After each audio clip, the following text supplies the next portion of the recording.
During the hustle and bustle of the holiday season, it can be tough to think about taking care of your own health. And that's why the start of the new year is time to prioritize your health. And this month is cervical cancer awareness. And to talk more about that is Dr. Carlos Herrera.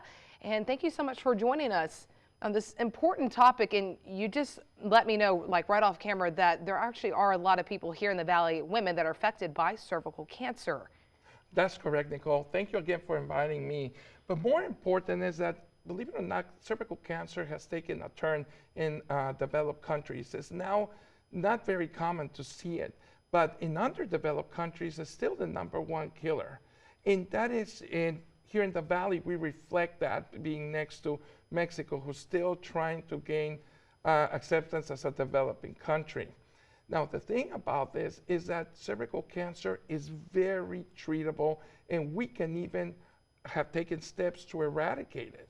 Yeah, and one of those steps is the annual visit for women to the doctor's office, and that's the way that you can at least catch it early to help treat it. That's correct. The whole purpose of an annual visit of women, of course, besides getting all their checkups, is getting a breast exam, getting mammograms after age 40, but more important is getting a pap smear. A woman should start getting a pap smear generally if she has not had intercourse. Generally, by age 21, she should be starting to have pap smears. Now, we know that cervical cancer is not common in people who have no intercourse. Women who have no intercourse, you never see cervical cancer.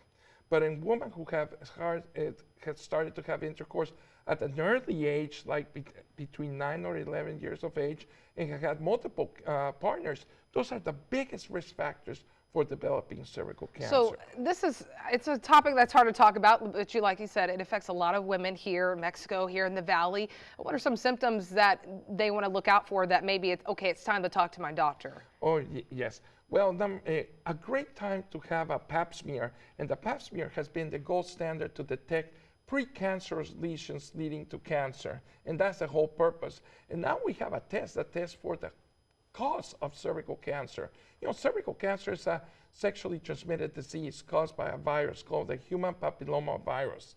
Now, this virus is over 100 different types, but only about 15 are high risk or are the types that can lead to cancer.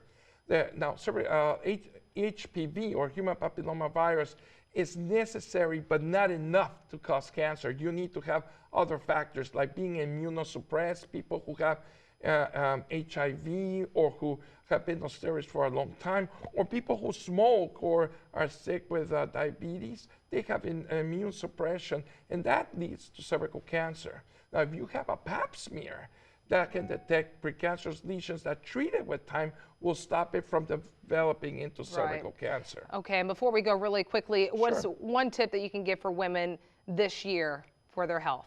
You know, every year, visit your doctor. Tell them of any problems. You know, if your periods are irregular or you have irregular bleeding, comment them. Make them investigate it. And a pap smear is not enough. You need also a bimanual exam. That's the biggest tip I can tell them. All right. Well, thank you so much for joining us this afternoon. Thank you, Nicole.